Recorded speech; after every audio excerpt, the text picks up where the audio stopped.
नमस्कार दोस्तों, स्वागत है आपका स्कंद पुराण के माहेश्वर खंड के कुमारिका खंड के एक नए अध्याय में। आज हम जानेंगे सारस्वत कात्यायन संवाद, दान और त्याग की महिमा। तो चलिए शुरू करते हैं। उग्र श्रवा मुनि बोले, तदनंतर अर्जुन ने ब्राह्मणों से घिरे हुए देव पूजित नारद जी के समीप जाकर सबको पृथक पृथक प्रणाम किया। तब नारद जी ने उनसे कहा, धनंजय, तुम्हें शत्रुओं पर विजय प्राप्त हो। तुम्हारी बुद्धि धर्म, देवता और ब्राह्मणों की सेवा में लगे। वीर, 12 वर्ष की यह लंबी यात्रा करते समय तुम्हें कोई कष्ट तो नहीं हुआ? जिसके हाथ, पैर और मन भलीभांति संयम में हो तथा जिसकी सभी क्रियाएं निर्विकार भाव से संपन्न होती हो, वही तीर्थ का पूरा फल प्राप्त करता है। यह बात तुम्हें अपने हृदय में धारण करनी चाहिए। तात, हम तुमसे क्या कहें? धर्मराज युधिष्ठिर जिसके भाई और भगवान श्री कृष्ण जिसके मित्र हैं, उसे कोई क्या शिक्षा दे सकता है? तथापि यह उचित है कि ब्राह्मणों द्वारा मनुष्यों को शिक्षा मिले। भगवान विष्णु ने हमें धर्म गुरु के पद पर स्थापित किया है। ब्राह्मणों के प्रति श्री हरि ने जो उद्गार प्रकट किया है, उसे सुनो। जिसके सुधा के समान निर्मल यश को सुनना, उसमें गोते लगाना, चांडाल पर्यंत संपूर्ण जगत को तत्काल पवित्र कर देता है। वह मैं विष्णु जो विकुंठ नाम से प्रसिद्ध हूँ, मुझे यह परम पवित्र कीर्ति आप जैसे उत्तम ब्राह्मणों से ही प्राप्त हुई है। अतः यदि मेरी यह बाह भी आप लोगों के प्रतिकूल चले तो मैं इसे काट डालूंगा। फिर औरों की तो बात ही क्या है। कुंती नंदन, मैं तुम्हें कुछ प्रिय समाचार सुनाता हूँ। तुम जिनकी कुशल चाहते हो, वे यदुवंशी और पांडव सब कुशल से हैं। इस समय राजा धृतराष्ट्र की आज्ञा से भीमसेन ने राजा वीरवर्मा को मार डाला है, जो कौरवों को सदा संताप पहुंचाता था। जैसे पहले राजा बलि अत्यंत बलवान और अजेय थे, उसी प्रकार राजा वीरवर्मा भी समस्त राजाओं के लिए अजेय हो गया था। नारद जी की कही हुई ये सब बातें सुनकर अर्जुन को बड़ी प्रसन्नता हुई। वे बोले, मुने, जो ब्राह्मणों की इच्छा के अनुसार चलते हैं और ब्राह्मणों का सदा क्षमादर करते हैं, वे अकुशली कैसे हो सकते हैं? मैं सदा संयम नियम से रहकर तीर्थों में विचरता हुआ इस तीर्थ में आया हूँ। इससे मेरे हृदय में बड़ा आनंद है। तीर्थों का दर्शन धन्य है। उनमें स्नान करने का महत्व दर्शन से भी अधिक है तथा उनके महात्म्य को सुनना दर्शन और स्नान से भी बढ़कर है, ऐसा और वो मुनि का कथन है। अतः मैं इस तीर्थ के गुणों का वर्णन सुनना चाहता हूँ। नारद जी ने कहा, कुंती नंदन, तुम स्वयं गुणी हो, इसीलिए गुणों को पूछते हो। यह तुम्हारे लिए सर्वथा उचित है। गुणी पुरुषों में ही धर्म से उत्पन्न होने वाले गुणों को सुनने की इच्छा होनी संभव है।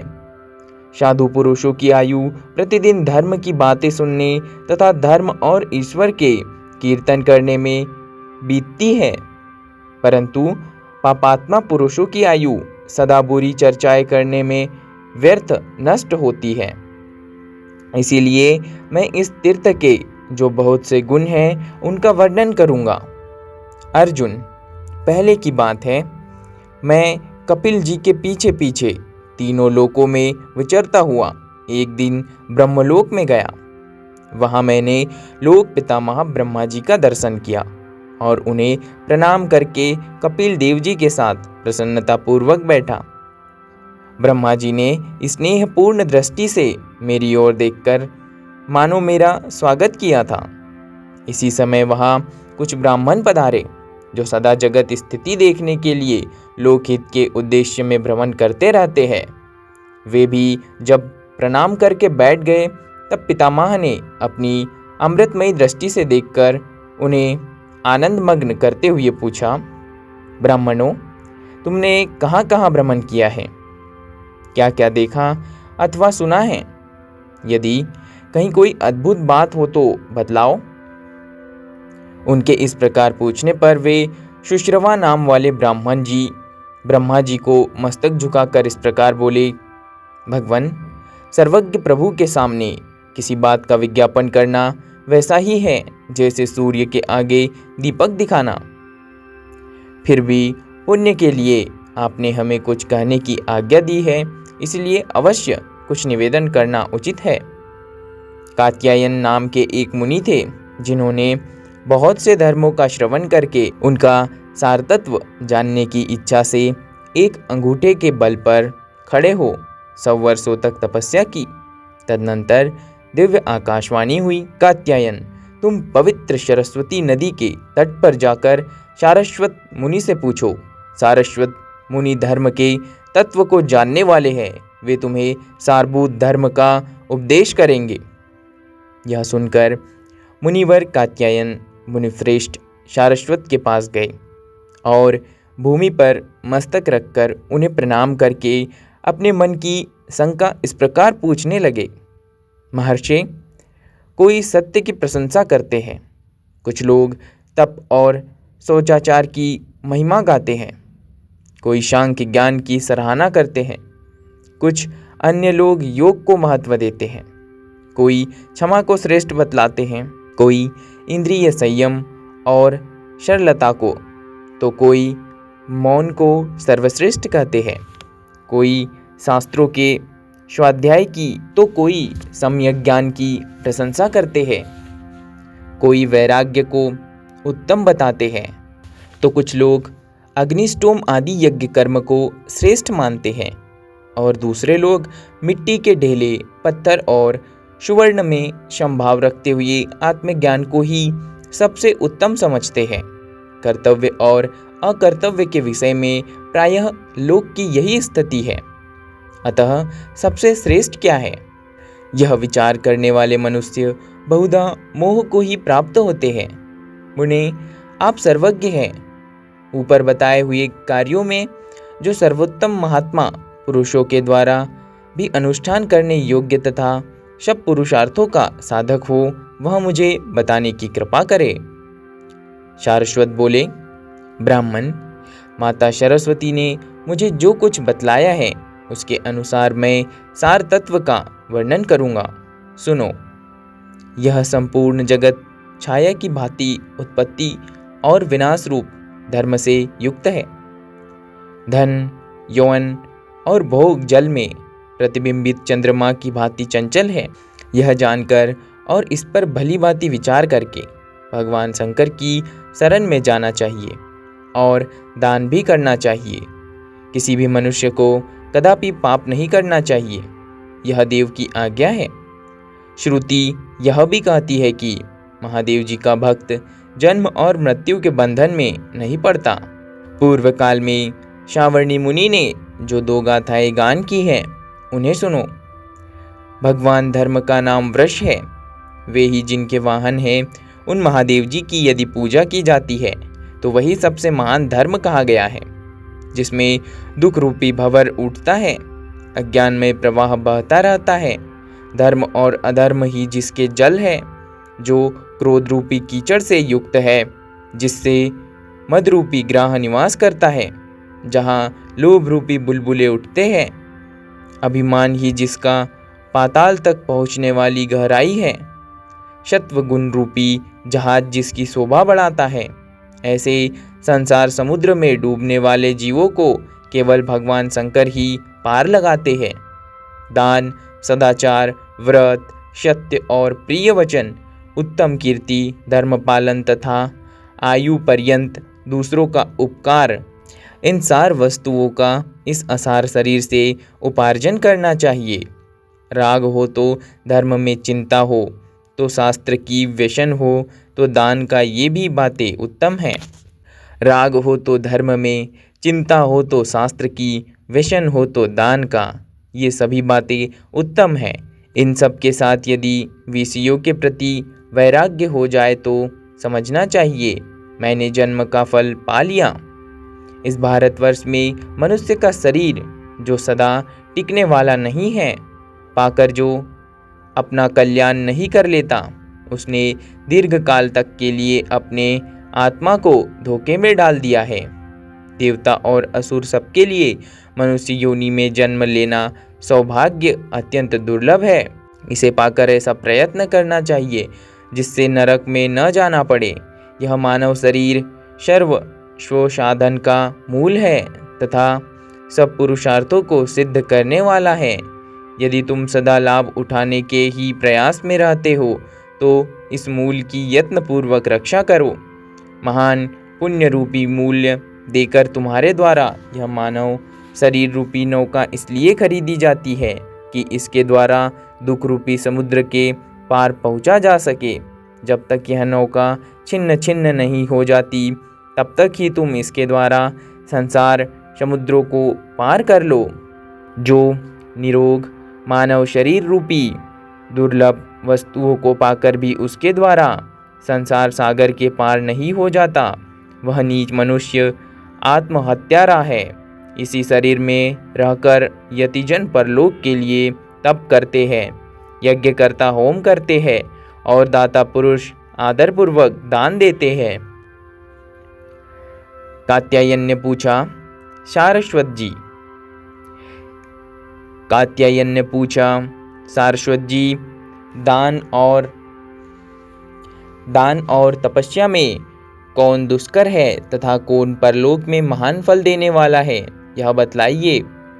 सारस्वत ने कहा, मुने, इस पृथ्वी पर दान से बढ़कर अत्यंत दुष्कर कोई कार्य नहीं है। यह प्रत्यक्ष देखा जाता है, सभी लोग इसके साक्षी हैं। मनुष्य धन के लिए महान लोभ होने के कारण अपने प्यारे प्राणों का भी मोह छोड़कर महाभयंकर समुद्र, जंगल और पहाड़ों में प्रवेश कर जाते हैं। दूसरे लोग धन के ही लोभ से सेवा जैसी निंदित वृत्ति का आश्रय लेते हैं, जिसे कुत्ते की वृत्ति के समान त्याज्य माना गया है। कुछ लोग खेती की वृत्ति अपनाते हैं, जिसमें प्रायः जीवों की हिंसा होती है और स्वयं भी बहुत क्लेश उठाने पड़ते हैं। इस प्रकार जो बड़े दुख से उपार्जन किया गया, सैकड़ों आयास प्रयास से प्राप्त किया गया प्राणों से भी अधिक प्रिय है, उस धन का त्याग अत्यंत दुष्कर है। मनुष्य अपने हाथ से उठाकर जो धन दूसरों को देता है अथवा जिसे वह खा पी कर भोग लेता है, वही धन वास्तव में उस धनी का है।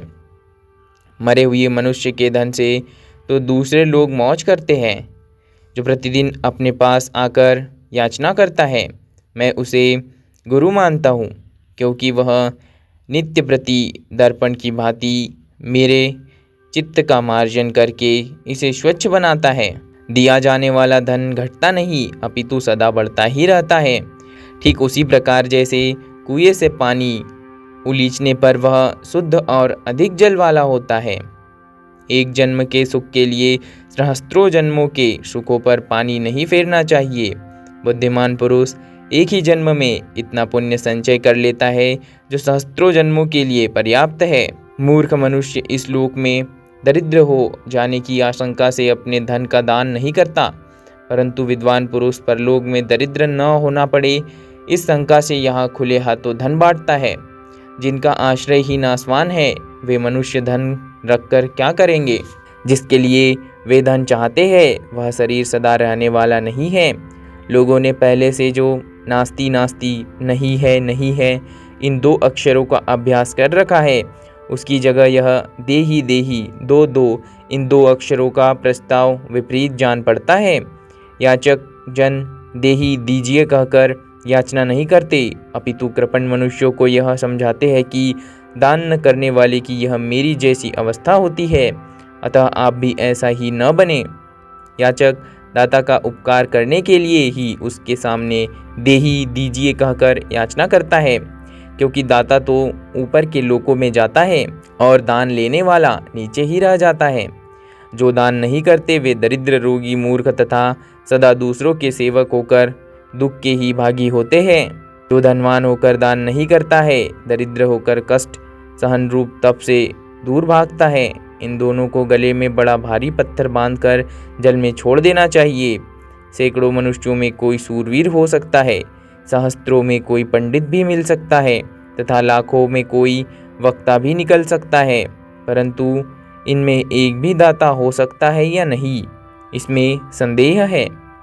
गौ, ब्राह्मण, वेद, सती स्त्री, सत्यवादी पुरुष, लोभहीन तथा दानशील मनुष्य, इन सातों के द्वारा ही यह पृथ्वी धारण की जाती है। उसी नरदेश के राजा शिवी ब्राह्मण के लिए अपने शरीर को देकर स्वर्गलोक में चले गए।